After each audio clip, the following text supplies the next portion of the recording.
Hello everyone, I am Brian P. Easton, the author of the Autobiography of a Werewolf Hunter series. And this is Whiskey with the Werewolf Hunter.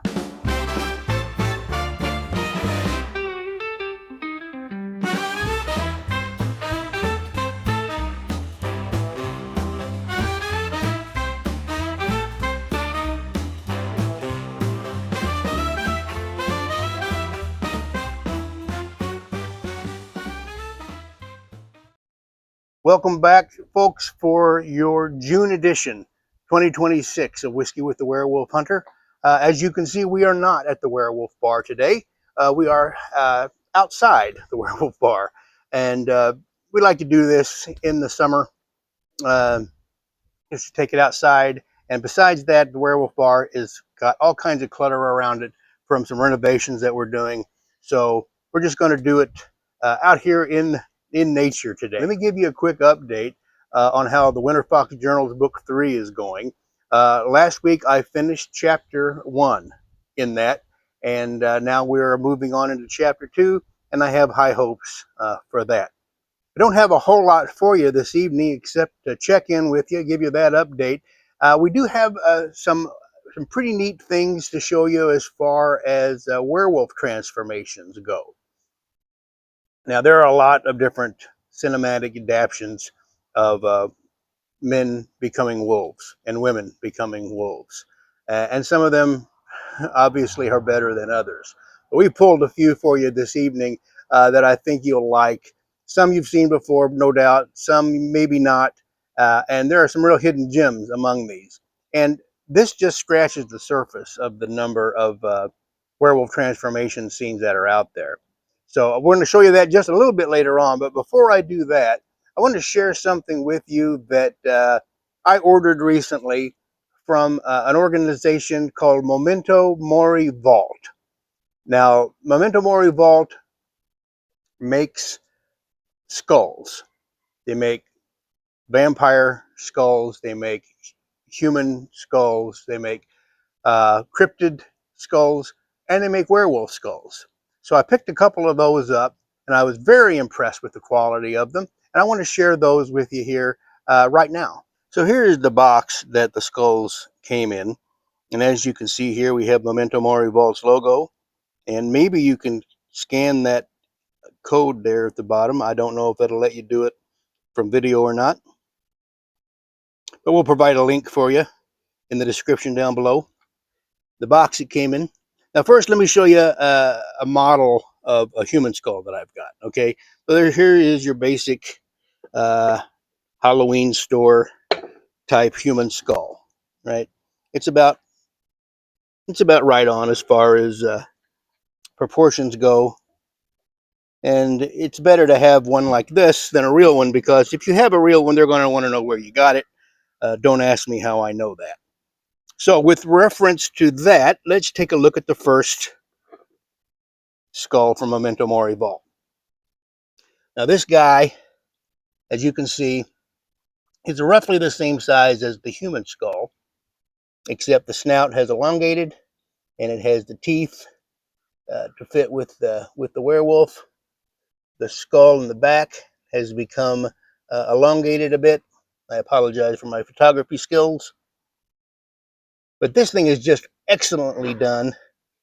Stains inside of the nostril cavities and the eye sockets, around the orbital ridges. And this is kind of what I think perhaps a type of werewolf, maybe more similar to Lon Chaney Jr.'s portrayal, or Oliver Reed's in Curse of the Werewolf. It's not a full-on howling style werewolf skull. This is definitely more of a human type. And yeah, very impressed with it. And the stand that they made for it is 3D printed so that it holds the skull and cradles it just perfectly. And it does come in two separate pieces. The mandible separates from the main part of the skull. Very impressed with that one. Now the second one I'm going to show you is a smaller one, and it is more gracile than the one that I just showed you. This one I think could be considered to be a small female werewolf skull, or perhaps a juvenile. As you can see, the bone structure here is much less robust than it was on the other one. Just do a quick side-by-side comparison here. You can see the brow ridges on the one on the left are much more pronounced than the one on the right. The teeth are generally smaller. Now this one is finished a little differently too. It has more of a patina to it, and is slightly smaller than your average human skull, or maybe it's about the same size. It's definitely narrower, which is what makes me think it could be a juvenile, could be considered a juvenile werewolf skull. But again, it is 3D. It is on a 3D printed stand that cradles the lower mandible and connects it to the main part of the skull just perfectly. I have a collection of werewolf skulls, not just these two. I have others, but these are some of the best that I've seen. And I'll share a couple of others with you later on. But I wanted to get these out to you tonight and give big props to Memento Mori Vault for their excellent work. And these are reasonably priced. You can find them on eBay, and these are under $100 each. Very reasonably priced for such original work. So moving along with the show, I promised you some werewolf transformation clips. And like I said, some of these you've seen before, and some maybe you haven't.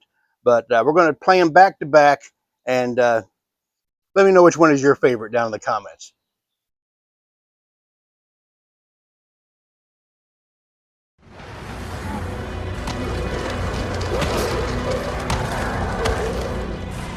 Lucian, no!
Fucking kidding me.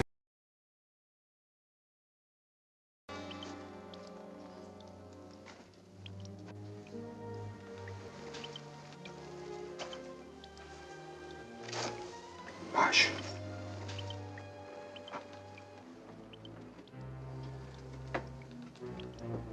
Hugh. You were with him. You were with that other doctor. Please, help me. Please. Don't move, Marsh. Don't come a step nearer. There's nothing we can do for you. You're going to shoot me? But why? What have I ever done to you?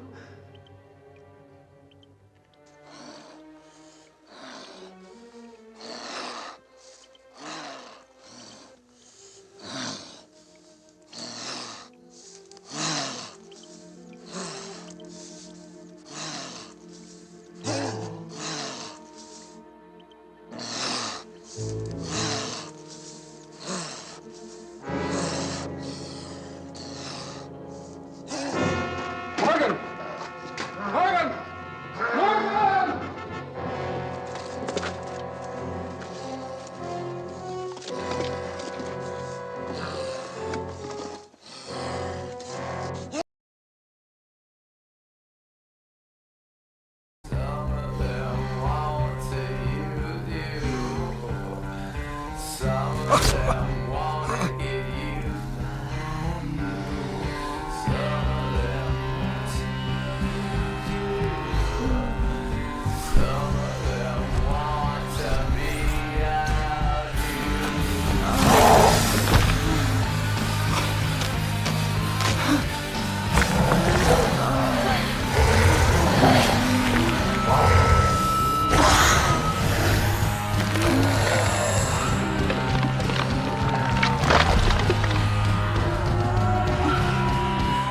What are you doing?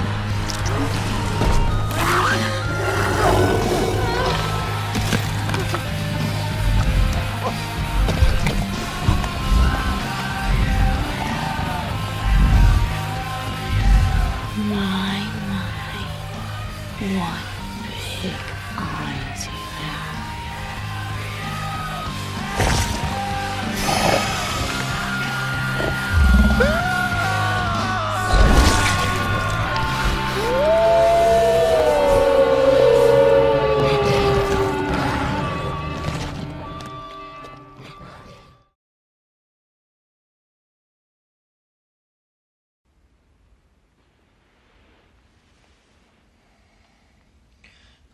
Christ!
Ian?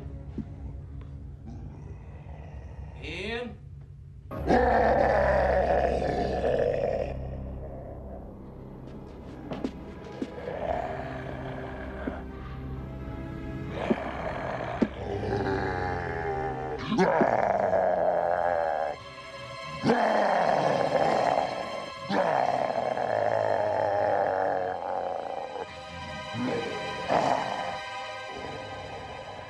Ian? Ian? Elizabeth's here.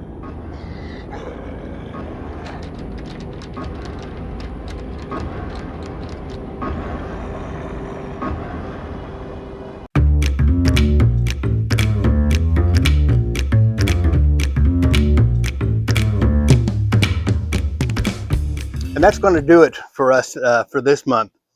Short show. Sometimes it happens like that in the summertime. Be sure to check us out on the web at werewolfhunter.com. You can check out all the books in the links in the descriptions down below, along with everything you do with the book series and monster hunting adjacent mayhem. Thanks again for stopping by. We'll see you next month. And until then, happy hunting and mind the moon.